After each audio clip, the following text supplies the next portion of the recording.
ঈদে লঞ্চে ঘরমুখো মানুষের ঢল। এবার শিডিউল বিপর্যয় আর টিকিট কালোবাজারির অভিযোগ নেই ট্রেন ও বাসে।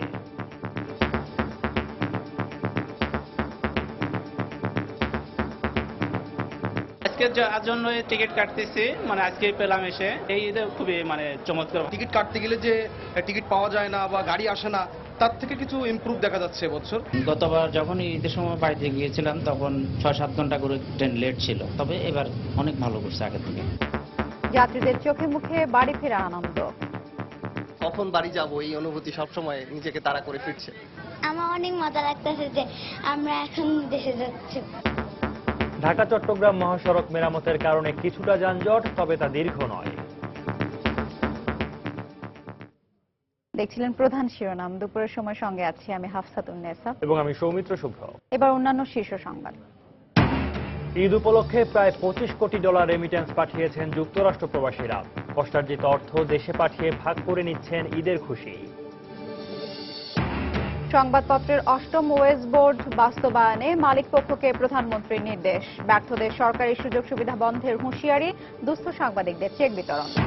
৭১ মানবতা বিরোধী অপরাধ মামলায় অভিযুক্ত পটুয়াখালীর ফোরকান মল্লিকের ফাঁসির আদেশ। ৫টি অভিযোগের ৩টি প্রমাণিত। এবং শিশু রাজনকে হত্যার সময় ভিডিও চিত্র ধারণকারী নূর আহমদকে আটক করে পুলিশে দিয়েছে এলাকাবাসী। দ্রুত মামলার চার্জশিট দেওয়ার প্রতিশ্রুতি।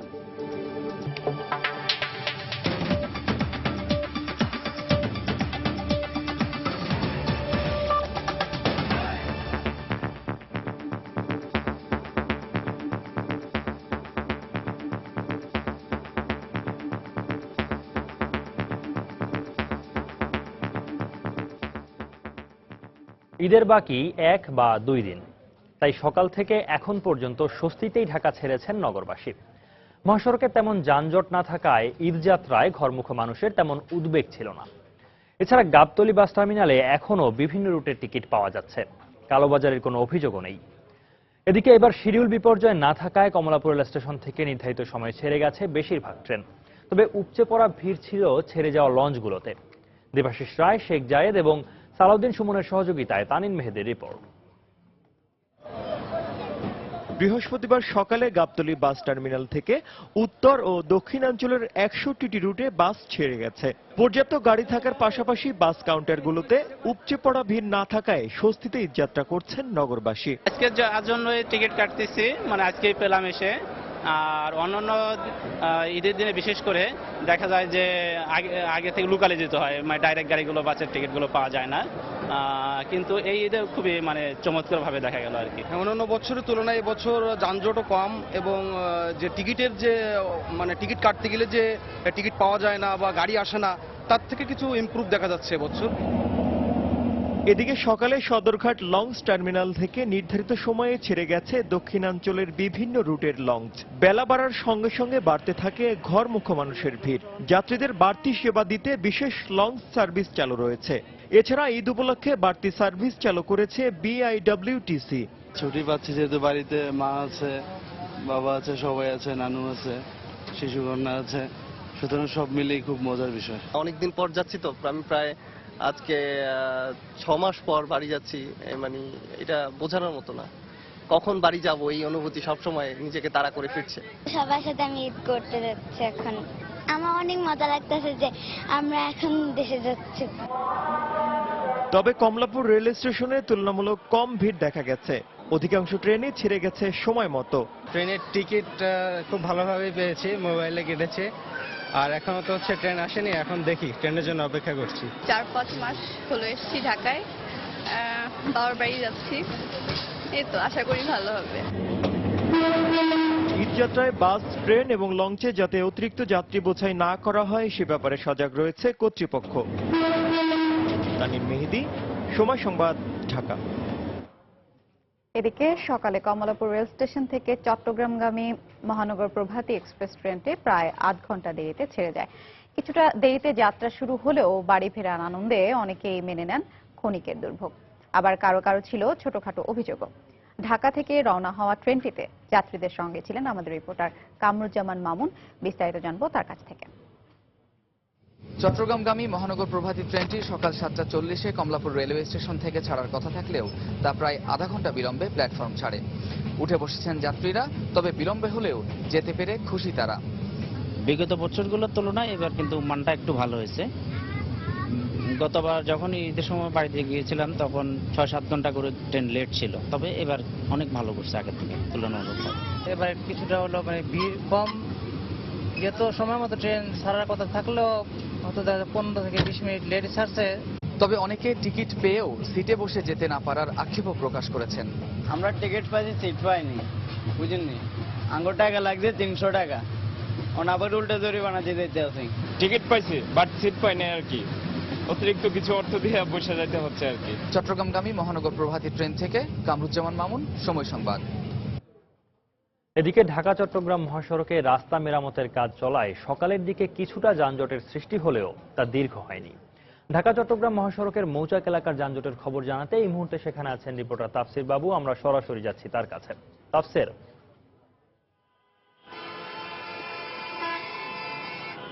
হ্যাঁ সৌমিত্র, এই ঢাকা চট্টগ্রাম মহাসড়কে আমি এখন রয়েছি চিটাগং রোড এলাকায়। তো যেটি হয়েছে যে শিমরাইল থেকে চিটাগং রোড হয়ে কাঁচপুর ব্রিজ পর্যন্ত এই কয়েক কিলোমিটার ব্যাপী এলাকায় কিন্তু এখন তীব্র যানজট রয়েছে এবং এখানে যে যানবাহনগুলো ঢাকা থেকে এসছে দূরপাল্লার বিভিন্ন জেলার উদ্দেশ্যে ছেড়ে যাচ্ছে সেগুলো কিন্তু এই এলাকায় বলা যায় যে একরকম স্থবির হয়ে আটকে আছে এবং থেমে থেমে যানবাহনগুলো এগুচ্ছে। যদিও ঘন্টা দেড়েক আগে যখন এই এলাকায় আমরা এসেছিলাম তখন কিন্তু শুধু চিটাগং রোডেই কিছুটা যানজট ছিল, কিন্তু অন্য এলাকাগুলো মোটামুটি রাস্তা ফাঁকাই ছিল বলা যায়। কিন্তু আবারও এখানে যানজট শুরু হয়েছে এবং আরেকটি বিষয় বলে রাখি, আজকে সকালবেলাও কিন্তু ঠিক এই এলাকাগুলোতেই ঘুরে ফিরে যানজট তৈরি হয়েছিল। তো বলা যায় যে গতকাল যেমন পুরো ঢাকা চট্টগ্রাম মহাসড়কে একরকম স্থবির ছিল, আজকে পুরো মহাসড়কটি স্থবির নেই, কিন্তু কিছুক্ষণ পরপরই কিন্তু কিছু কিছু নির্দিষ্ট এলাকায় যানজট তৈরি হচ্ছে এবং তার মধ্যে এই কাঁচপুর সেতু এবং শিমরাইল, চিটাগং রোড এবং মৌচাক এলাকা নারায়ণগঞ্জের এই এলাকাগুলোতে ঘুরে ফিরে যানজটগুলো তৈরি হচ্ছে। তো এখানে কর্তব্যরত যেসব পুলিশ সদস্যরা রয়েছেন তাদেরকে আমরা জিজ্ঞেস করেছিলাম যে ঠিক এই মুহূর্তে যানজটের কারণটা কি। তারা বলেছেন যে এই এলাকায় কিছু তাদের ভাষায় গার্মেন্টস রয়েছে, সেই গার্মেন্টসগুলো এখন ছুটি দিচ্ছে, যার কারণে এই যানজটটি হয়ে থাকতে পারে। আরেকটি কথা বলে রাখি যে কাঁচপুর সেতু পার হয়ে যখন মেঘনা গোমতী সেতু রয়েছে সেই দিকটায় আমরা সকালবেলা গিয়েছিলাম, তো সেই এলাকাগুলোতে কিন্তু সেরকম যানজট আমাদের চোখে পড়েনি। একদম কুমিল্লা দাউদকান্দি পর্যন্ত এলাকায় আমরা গিয়েছিলাম, সেগুলোতে কিন্তু সেই অর্থে সেরকম কোনো যানজট দেখা যায়নি। আর রাস্তাঘাট মোটামুটি ভালোই ছিল, তবে যেসব এলাকায় রাস্তাঘাট একটু সমস্যা ছিল সেগুলোতে কিন্তু আজকে মেরামত কার্যক্রমও আমরা চলতে দেখেছি। তো মোটামুটি রাস্তায় যানজটের অবস্থা এরকমই। শিমরাইল থেকে এই যানজটটি শুরু হয়েছে এবং এই চিটাগং রোড এলাকায় বিভিন্ন যানবাহন যেগুলো আসছে সেগুলো এখানে যাত্রী তুলছে, যার কারণে এখানে যানজটের পরিমাণটা আরো বেশি বেড়ে যাচ্ছে এবং যত সামনে এগোচ্ছে কাঁচপুর ব্রিজ পর্যন্ত এই যানজটটি পোহাতেই হচ্ছে নাগরিকদের। তো এই ছিল যানজটের সর্বশেষ খবর। সৌমিত্র। সংবাদপত্রের ৮ম ওয়েজ বোর্ড বাস্তবায়নে মালিক পক্ষকে নির্দেশ দিয়ে প্রধানমন্ত্রী শেখ হাসিনা বলেছেন, ওয়েজ বোর্ড বাস্তবায়নে যারা ব্যর্থ হবে তাদের সরকারি সুযোগ সুবিধা বন্ধ করে দেওয়া হবে। প্রধানমন্ত্রীর কার্যালয়ে সাংবাদিক সহায়তা ভাতা ও অনুদান প্রদান অনুষ্ঠানে তিনি কথা বলেন। অনুষ্ঠানে সম্প্রচার মাধ্যমগুলোর জন্য দ্রুত সম্প্রচার কমিশন গঠনের তাগিদ দেন প্রধানমন্ত্রী। চতুর্থবারের মতো অসুস্থ এবং অসচ্ছল সাংবাদিকদের আর্থিক অনুদান তুলে দিলেন প্রধানমন্ত্রী শেখ হাসিনা। এবার সারা দেশের 177 সংবাদকর্মী এবং তাদের পরিবারের সদস্যদের দেয়া হলো এই অনুদান। 2012 সাল থেকে এ পর্যন্ত 623 জন সংবাদকর্মীকে 3,80,00,000 টাকা ভাতা ও অনুদান দিল সরকার। অনুষ্ঠানে প্রধানমন্ত্রী পত্রিকা ও টেলিভিশনের মালিক, ব্যবসায়ী এবং দানশীল ব্যক্তিদের আহ্বান জানান সাংবাদিক কল্যাণ ট্রাস্ট ফান্ডে অনুদান দেয়ার। বলেন, ট্রাস্টের কার্যক্রম পরিচালনার সিড মানি বা মূল অর্থ দেয়া হবে সরকারের পক্ষ থেকে। যেসব পত্রিকা ওয়েজ বোর্ডের সুপারিশ বাস্তবায়ন করেছে তাদের বিজ্ঞাপনের হার বৃদ্ধি করা হয়েছে, আর যারা এটা বাস্তবায়ন করেনি তাদের বিষয়টা সরকার নিবিড়ভাবে মনিটর করছে। ওয়েজ বোর্ড বাস্তবায়নে যারা ব্যর্থ হবে তাদের সরকারি সুযোগ সুবিধাও আমরা সীমিত করে দেব। সম্প্রচার কমিশন আইন প্রণয়ন করা হবে এবং যত শীঘ্র সম্ভব এই আইন প্রণয়নের কাজ সম্পন্ন হবে বলে আমি আশা করি। একটা নীতিমালা না হলে অনেক সময় অনেক সুযোগ সুবিধা থেকে বঞ্চিত হবেন, আবার অনেক সময় অনেক দায়িত্বশীল ভূমিকাও পালন করতে পারবেন না। প্রধানমন্ত্রী বলেন, গণমাধ্যমের কাছ থেকে বস্তুনিষ্ঠ সাংবাদিকতা প্রত্যাশা করে সরকার। মত প্রকাশের সুযোগে অপসাংবাদিকতা চর্চা বন্ধ করতে সাংবাদিক সমাজকে উদ্যোগী হওয়ার আহ্বান জানান তিনি। দারিদ্র বিমোচন থেকে শুরু করে সর্বক্ষেত্রে কিন্তু বাংলাদেশ যথেষ্ট অগ্রগামী। এই যে অগ্রযাত্রা, এই যাত্রা যেন থেমে না যায়। কাজে সমালোচনা যারা করবেন করেন, কোনো আপত্তি নাই, শুধু আমার কাছে একটাই অনুরোধ থাকবে, বাংলাদেশের এই অগ্রযাত্রা যেন ব্যাহত না হয়। সেদিকে লক্ষ্য রেখেই আপনারা লেখেন, সমালোচনা করেন, আর শত্রুর মুখে কথা যেন জোগান না দেওয়া হয়, এটাও লক্ষ্য রাখতে হবে।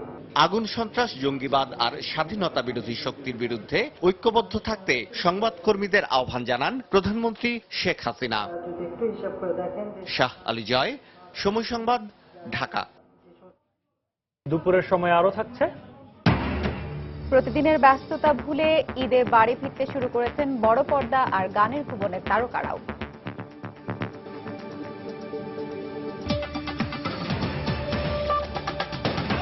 মানবতা বিরোধী অপরাধের দায়ে পটুয়াখালীর ফোরকান মল্লিকের মৃত্যুদণ্ডের রায় ঘোষণা করেছেন আন্তর্জাতিক অপরাধ ট্রাইব্যুনাল ২।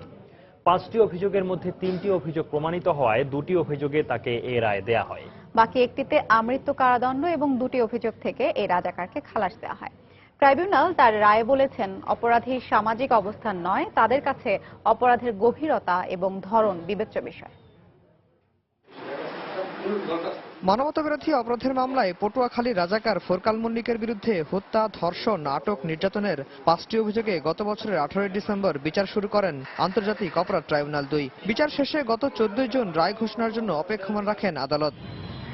বৃহস্পতিবার সকালে ফোরকান মল্লিকের রায় ঘোষণা করেন ট্রাইব্যুনাল। ৯৯ পৃষ্ঠার রায়ের সারসংক্ষেপ পড়ে শোনান ট্রাইব্যুনাল ২ এর চেয়ারম্যান বিচারপতি ওবায়দুল হাসান। রায়ে গোলাপী রানী ও আলিয়া বেগম নামে ২ নারীকে ধর্ষণ ও গণহত্যার দায়ে তার মৃত্যুদণ্ড ঘোষণা করা হয়। আলিয়া বেগম নাকি একজন ভিকটিম, আসামি রাজাকার ফোরকান মল্লিক এবং অন্যান্য রাজাকাররা তাকে তার বাড়ি থেকে যখন ধরে নিয়ে যায়, তার পিতা তাকে রক্ষার জন্য বাধা দিয়েছিলেন। বাড়ির উঠানেই এই আসামি ফোরকান মল্লিক নিজ হাতে তার পিতা হাতেম আলীকে গুলি করে হত্যা করেন এবং এই আলিয়াকে নিয়ে গিয়ে পটুয়াখালী সার্কিট হাউসে ৩ দিন আটক রেখে তাকে গণধর্ষণ করার অভিযোগ প্রমাণ করতে সক্ষম হয়েছে বিধায় ফোরকান মল্লিকের মৃত্যুদণ্ড প্রদান করেছেন।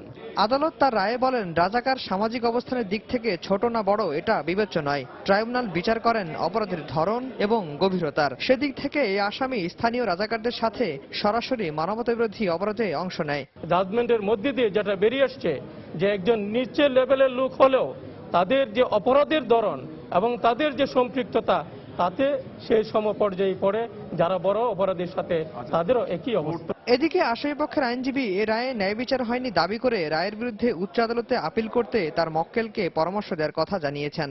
আদালতের বিবেচনা যেভাবে আসছেন আদালত দিয়েছেন, তার শ্রদ্ধা করার বেশি কিছু কমেন্ট দেওয়ার সুযোগ আমার নেই। আদালতের বিবেচনা আপিল করার মতো আর্থিক অ্যাবিলিটি তাদের নেই। আমি অবশ্যই ইনসিস্ট করেছি, তারা কি করবেন তার জানি না। গত বছরের ২৫ জুন বরিশাল থেকে সাবেক এই মুসলিম লীগ নেতাকে গ্রেফতার করা হয়। এ নিয়ে ২টি ট্রাইব্যুনালে ২০টি মামলায় ২২ জনের রায় ঘোষণা করল আন্তর্জাতিক অপরাধ ট্রাইব্যুনাল। আফজাল হোসেন, সময় সংবাদ, ঢাকা। প্রতিমন্ত্রীর সঙ্গে সমন্বয় করে সংশ্লিষ্ট মন্ত্রণালয়ের সার্বিক কর্মকাণ্ড আরও গতিশীল করা হবে বলে জানিয়েছেন খাদ্যমন্ত্রী অ্যাডভোকেট কামরুল ইসলাম। দুপুরে সচিবালয়ের নিজ কার্যালয়ে তিনি একথা বলেন। এ সময় মন্ত্রণালয়ে কোনো দুর্নীতি ও অনিয়মকে প্রশ্রয় দেওয়া হবে না বলে জানান খাদ্য প্রতিমন্ত্রী নুরুজ্জামান আহমেদ। আগামী দিনে আমরা সবাই মিলে ঐক্যবদ্ধ হয়ে, বিভেদ নয় ঐক্য, নতুন ক্ষত সৃষ্টি নয়, পুরাতন ক্ষতের নিরাময় হোক আমাদের সবারই প্রত্যয়। আশা করছি তাকে পেয়ে আমাদের মন্ত্রণালয়ের কাজকর্ম আরো সমৃদ্ধ হবে। তার গতিশীল নেতৃত্বে তার পরামর্শ সবারই কাজের গতি আরো বৃদ্ধি করবে এবং আমরা ঐক্যবদ্ধভাবে সবাই মিলে সমন্বয় করে এই মন্ত্রণালয়ের কাজকর্মকে এগিয়ে নিয়ে যেতে পারবো। আমাদের যে ভিশন 2041 সালের মধ্যে বাংলাদেশ উন্নত দেশ হবে, আমরা যেভাবে আজকে সর্বক্ষেত্রে যেভাবে এগিয়ে যাচ্ছি, আমরা বিশ্বাস করি আমাদের সমন্বিত নেতৃত্বের মধ্য দিয়ে সবাই মিলে কাজ করে আমাদের ভিশনকে, আমাদের লক্ষ্য পূরণ হবে এবং আমরা আমাদের মন্ত্রণালয়ের কাজকর্মকে আরো গতিশীল করতে পারবো। মধ্যযুগীয় কায়দায় শিশু রাজনকে হত্যার সময় ভিডিও চিত্র ধারণকারী নূর আহমদকে আটক করে পুলিশে সোপর্দ করেছে এলাকাবাসী। এর মধ্য দিয়ে হত্যার ঘটনায় অভিযুক্ত ৩ জনকে আইনশৃঙ্খলা রক্ষা বাহিনীর হাতে ধরিয়ে দিয়ে দৃষ্টান্ত স্থাপন করলেন এলাকাবাসী। এদিকে আটকের পর নূর আহমদ জানিয়েছে কামরুলের নির্দেশে এই ভিডিও ধারণ করেছে সে। অন্যদিকে দ্রুত সময়ের মধ্যে মামলার চার্জশিট দাখিল করার প্রতিশ্রুতি দিয়েছে পুলিশ। দিগেন সিংহের ছবিতে আব্দুল আহাদের রিপোর্ট। বুধবার রাত 10:30টায় সিলেট সদর উপজেলার জাঙ্গাইল গ্রামের নিজ বাড়ি থেকে নূর আহমদকে আটক করে জনতা। পরে সেখানে উপস্থিত হন স্থানীয় জনপ্রতিনিধি ও পুলিশ। আটকের পর নূর ঘটনার সঙ্গে সম্পৃক্ততার কথা স্বীকার করে বলে কামরুলের নির্দেশেই সে হত্যাকাণ্ডের ভিডিও চিত্রটি ধারণ করেছে। কামরুল তাই না আমার ওইটা যে তুমি ইয়ে করো বাগনাই মারি আর তুমি ভিডিও করে ফেসবুকে দিল ছাড়িয়া সুরে ধরছি ওটা ইয়ে করো ফেসবুকে ছড়িয়া। এদিকে নারকীয় এই হত্যাকাণ্ডের সঙ্গে জড়িত অন্যতম 3 আসামিকে আটক করে দৃষ্টান্ত স্থাপন করেছে টোকের বাজার এলাকাবাসী। অন্যদিকে ছেলে অপরাধী হলে সর্বোচ্চ শাস্তি দাবি করেছেন নূরের পিতা। যদি আমার বাচ্চা কোনো অপরাধ করিয়া থাকে তাহলে আপনারা তো হস্তান্তর করে দিলাম, আইনে যা শাস্তি দিব আমি তা মানে নেব। যাদের নাম আমরা শুনছি তাদেরকে যে তাদের মা বাবা তুলে তুলে দিচ্ছে, এটা আমরা গর্ব করতে পারি। কারণ এই জন্য আইনকে শ্রদ্ধা করছে এবং এই জন্য অন্যায়কে ঘৃণা করছে। আজকে যাকে তুলে দিয়েছি সে যদি অপরাধের সাথে যদি জড়িত হয় অবশ্যই তার সাজা হবে, যদি নির্দোষ হয় আইনের মাধ্যমে সে নির্দোষ হিসাবে বাইরে আসবে। অন্য অপরাধীদের গ্রেপ্তারের চেষ্টা চলছে জানিয়ে দ্রুত সময়ের মধ্যে মামলার চার্জশিটও দাখিলেরও প্রতিশ্রুতি দিলেন জালালাবাদ থানার ভারপ্রাপ্ত কর্মকর্তা। এই যারা 4 জন আসামি ছিল তার মধ্যে 3 জন আসামি ইতিমধ্যে গ্রেপ্তার হয়ে গেছে, আর বাকি একজন আসামি তাকেও আমরা ইনশাল্লাহ আমাদের উপজেলা চেয়ারম্যান মহোদয়ের নেতৃত্বে আশা করি অতি সহজেই আমরা তাকেও পেয়ে যাব। মামলা যেই তদন্ত করুক অতি দ্রুততম সময়ে এটি চার্জশিট দেওয়ার ব্যবস্থা করা হবে। রাজন হত্যার অন্যতম আসামি ময়না চৌকিদার 7 দিনের রিমান্ডের প্রথম দিন বুধবার রাতেই হত্যার সাথে জড়িত থাকার দায় স্বীকার করেছে বলেও জানিয়েছে পুলিশ। আব্দুল আহাদ, সময় সংবাদ, সিলেট। দূরদেশে বসবাসরত প্রবাসীদের জীবনে ঈদ এলেও স্বজনদের সঙ্গ ছাড়া সেই ঈদের আনন্দ অনেকটাই ফিকে হয়ে যায়। তবুও দিনটিকে খানিকটা হলেও সুখের করে তুলতে নিজেদের কষ্টার্জিত অর্থ দেশে পাঠান প্রবাসীরা। ঈদ উপলক্ষে বাংলাদেশ ব্যাংক অনুমোদিত বিভিন্ন আর্থিক প্রতিষ্ঠানে তাই ব্যবসাও দ্বিগুণ বেড়ে যায়। এবার ঈদে কেবল যুক্তরাষ্ট্র প্রবাসীরা প্রায় $25 কোটি রেমিটেন্স পাঠিয়েছে বলে জানা গেছে। নিউ ইয়র্ক থেকে শিহাবুদ্দিন কিসলুর পাঠানো তথ্য ও ছবি নিয়ে ডেস্ক রিপোর্ট। সিয়াম সাধনার পবিত্র মাস রমজান শেষ হতে চলেছে, তাই শেষ সময়ের প্রস্তুতি নিতে ব্যস্ত যুক্তরাষ্ট্রের প্রবাসী বাংলাদেশি মুসলমানরা। ঈদের খুশি ভাগাভাগি করে নিতে এরই মধ্যে স্বজনদের জন্য দেশে টাকা পাঠাতে শুরু করেছেন অনেকেই। আর সেক্ষেত্রে বাংলাদেশ ব্যাংক অনুমোদিত মানি এক্সচেঞ্জ প্রতিষ্ঠানগুলোর ওপর ভরসা প্রবাসীদের। দেশে টাকা পাঠানোর ক্ষেত্রে নিউ ইয়র্কের প্রবাসীদের প্রথম পছন্দ Sonali exchange, bank Asia, standard express ও এনবিএল সহ বেসরকারি আরও 2টি প্রতিষ্ঠান। ঈদ উপলক্ষে গ্রাহকদের সর্বোচ্চ সেবা দেওয়ার বিষয়টিকে বিশেষ গুরুত্ব দিয়ে আর্থিক প্রতিষ্ঠানগুলো মূল্যছাড় সহ নানা সুবিধা নিশ্চিত করছে। আমাদের একটা টার্গেট ছিল যে $3 মিলিয়ন, আমরা টার্গেটের খুব কাছাকাছি চলে আসছি। আশা করি আমরা এটা ফুলফিল করতে পারবো। যারা জাকাতে টাকা পাঠাচ্ছে তাদের জন্য আমরা জাকাতে টাকাটা ফ্রিতে পাঠাচ্ছি। ঈদ উপলক্ষে এসব প্রতিষ্ঠানের ব্যবসা দ্বিগুণ বেড়ে গেছে বলেও জানা গেছে। গতবার যে ঈদের ফ্লো ছিল তার চেয়ে এবার দ্বিগুণ। আমাদের কিছু সার্ভিস আছে, যেমন আমরা ফিটা হাফ করে দিয়েছি যাতে মানুষ কম খরচে বাংলাদেশে তাদের টাকাটা পাঠাতে পারে। এই বছরটায় দেখা যাচ্ছে গত বছরের তুলনায় অনেক বেশি রেসপন্স খুব ভালো। আমরা প্রায় 19,000-এর বেশি কাস্টমারকে আমরা সার্ভ করেছি এখন পর্যন্ত। বাংলাদেশ ব্যাংক অনুমোদিত বিভিন্ন আর্থিক প্রতিষ্ঠানগুলোর মাধ্যমে প্রায় $5 কোটি আয় হয়। অন্যদিকে বেসরকারি হিসাব মতে যুক্তরাষ্ট্র থেকে এবার ঈদে প্রবাসীদের মোট রেমিটেন্স পাঠানোর পরিমাণ প্রায় $25 কোটি। ঈদের প্রত্যেকেই যে কোনোদিন টাকা না পাঠায় সেও কিন্তু কিছু না কিছু টাকা পাঠায় ঈদের আনন্দ ভাগাভাগি করে নেওয়ার জন্য। স্বজনদের ছাড়া ঈদ আনন্দ ফিকে হয়ে এলেও দিনটিকে উপভোগ করতে নিজেদের কষ্টার্জিত অর্থ স্বজনদের জন্য দেশে পাঠান প্রবাসী বাংলাদেশিরা। স্বজনদের খুশি করতে পেরেই যেন খুশি ভাগ্য অন্বেষণে ঘর ছাড়া এই মানুষগুলো। তারা যেন সুন্দরভাবে ইচ্ছা করতে পারে, মনে কোনো দুঃখ না পায়, সেজন্য প্রতি বছরই এই টাকাটি পাঠিয়ে। আল্লাহ সবাইকে ভালো রাখো। এখন আগামী শুভেচ্ছা তাদের ভালো থাকুক। আমি আমার বাড়িতে টাকা পাঠিয়েছি আমার আব্বার কাছে। এদের মধ্যে আমাদের এলাকায় অনেক গরিব মানুষ আছে, তাদেরকে কিছু হেল্প করা হয়। আমি ভাই বোনের জন্য টাকা পাঠালাম ঈদ উপলক্ষে, যে সবাই সুন্দরভাবে যেন ঈদটা করতে পারে। আমার ছেলে ঈদের জন্য পাঞ্জাবি কেনার টাকা পাঠালাম। দেশের বাড়ি ভোলায় গরিব মানুষের জন্য কিছু না কিছু টাকা পাঠাই। ঈদ সিজন আইসে তখন কিছু দিলাম আর কি, তারা তখন লেখাপড়াও করে। ফ্যামিলির জন্য, আত্মীয় স্বজনের জন্য, সবাই যাতে ভালোভাবে ঈদ করতে পারে, আনন্দ ঈদ করতে পারে। আপন পর সবার সঙ্গে ঈদের খুশি ভাগাভাগি করে পাওয়া না পাওয়া সব দুঃখ কষ্টকে ভুলে থাকতে চান প্রবাসীরা।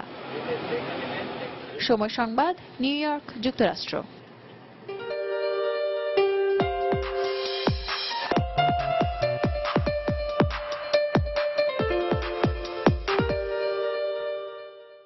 ঈদ মানেই আনন্দ, তাই ঈদকে সামনে রেখে ঘরে ফেরার উৎসবে মেতেছেন সবাই। প্রতিদিনের ব্যস্ততা ভুলে দিন কয়েকের জন্য বাড়ি ফিরতে শুরু করেছেন নগরবাসী।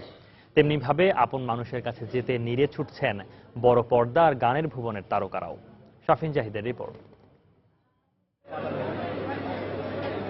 মায়া, মমতা, আবেগ আর অনুভূতিতে ভরা বাঙালির হৃদয় যেন সবসময়ই ঘরমুখী। তাই ঈদের ঠিক আগ মুহূর্তে বিড়ম্বনা এড়াতে এরই মধ্যে রাজধানী ছাড়তে শুরু করেছেন ঢাকাবাসী। স্বজনদের সঙ্গে ঈদ উদযাপন করতে সবাই ছুটছেন গ্রামের বাড়িতে। সবুজ ছোঁয়া গ্রামের পরিবেশ থেকে একটুখানি অক্সিজেন পেতে হলেও যেতে হবে বাড়িতে। তাই হয়তো বাড়ি ফেরার আমেজ সবার মাঝে। ছোটবেলায় বাবার হাত ধরে মাঠে যাওয়া হতো ঈদের নামাজ পড়তে, কিন্তু এখন দায়িত্ব পালনেই কাটে ঈদের দিন। এবারের ঈদে সবাই থাকলেও থাকবেন না শুধু মা। তারপরেও সেই মায়ের টানেই বাড়ি যাচ্ছেন ক্লোজ আপ ওয়ান তারকা রাজীব। গ্রামের পরিবেশ সবসময় আগে থেকেও প্রিয় ছিল, এখনো অনেক প্রিয়। বাবার হাত ধরে আমি হেঁটে হেঁটে যেতাম মাঠে ছোটবেলায়। ওই স্মৃতিটা আমার খুব বেশি মনে করি, খুব বেশি মিস করি, কারণ ওইভাবে নামাজ পড়তে যাওয়ার হয় না এখন। মার কাছাকাছি থাকা এবং মাকে ভালোবাসা, মাকে শ্রদ্ধা করা, মার সেবা করা, এটা যেন কেউ মিস না করে। মা চলে গেলে কিন্তু ওটা আর শুধরানোর কোনো সময় আর কেউ পাবে না। অন্যদিকে ঈদে বাড়ি ফিরবেন, তাই ব্যস্ত সময় পার করছেন চলচ্চিত্রের অভিনেতা অভিনেত্রীরাও। আগে ভাগে কাজ শেষ করে ঈদের দিনটাকে পরিবারের জন্যই বরাদ্দ রেখে তার মধ্যেই খুঁজে নিতে চান ঈদের আনন্দ। কাজ শেষে আড্ডা আর পরিবারকেই সময় দিয়ে সকাল থেকে বিকাল পর্যন্ত বাবা মা আর বন্ধুদের নিয়েই ঈদের পরিকল্পনা তাদের। ঈদের দিনটা পুরোপুরি সকাল থেকে বিকাল পর্যন্ত বাবা মার সাথে, সন্ধ্যার পর বাবা মার সাথে বের হওয়া। ঈদের 2 দিন একমাত্র বাবা মার সাথে বের হওয়া, আর ঈদের পর থেকে আর ফ্রেন্ডদের সাথে আড্ডা দেওয়া। ঈদের দিন আসলে সবসময় ফ্যামিলির সঙ্গেই থাকা হয়। সকালটা উঠে ফ্রেশ ট্রেশ হয়ে গুছায় নিজে একটু রেডি হয়ে বসে থাকি। গেস্টরা আসে, ওই দিন তো একটু সময় দেওয়া যায় আর কি ফ্যামিলির মানুষদের সঙ্গে। এখন সবচেয়ে বেশি মিস করি যে সালামের বিষয়টা এখন দিতে হয়। আগে তো শুধু পেতাম আর খালি জানাতাম যে কারটা বেশি হয়। দুয়ারে দাঁড়িয়ে আঁচলে চোখ মুছে যে প্রিয়জনকে রেখে এসেছিল এ শহরে, আজ ঈদ আনন্দ ভাগ করে নিতেই চিরচেনা সেই স্বজনদের মাঝে উপস্থিত হবার আকুলতা সবার মাঝে। বাড়ি ফেরার এ ব্যাকুলতায় যেন বাধা দেওয়ার নেই কারো সাধ্য। শাফিন জাহিদ, সময় সংবাদ, ঢাকা।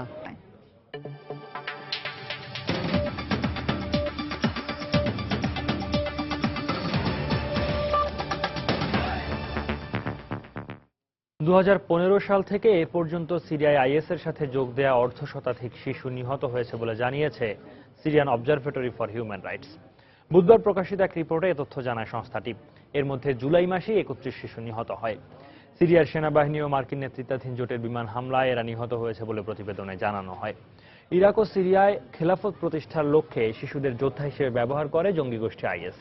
আইএস সদস্য হিসেবে অন্তত 1000 শিশু ইরাক ও সিরিয়ার বিভিন্ন স্থানে রয়েছে বলেও প্রতিবেদনে জানায় সংস্থাটি।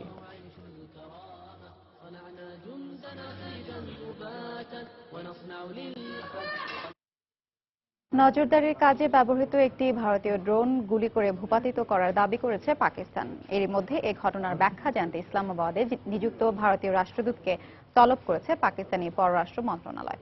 তবে পাকিস্তানের ভূখণ্ডে ড্রোন উড্ডয়নের অভিযোগ প্রত্যাখ্যান করেছে নয়াদিল্লি। বুধবার ভারত পাকিস্তান সীমান্ত রেখা লাইন অফ কন্ট্রোলের কাছেই পাকিস্তান নিয়ন্ত্রিত কাশ্মীরের ভিমবার শহরে ড্রোনটি ভূপাতিত করা হয় বলে জানায় পাকিস্তানের সামরিক বাহিনী। তারা আরও জানায়, গোয়েন্দা ড্রোনটি জম্মু কাশ্মীরের নিয়ন্ত্রণ রেখা অতিক্রম করে বিভিন্ন এলাকার ছবি তুলছিল।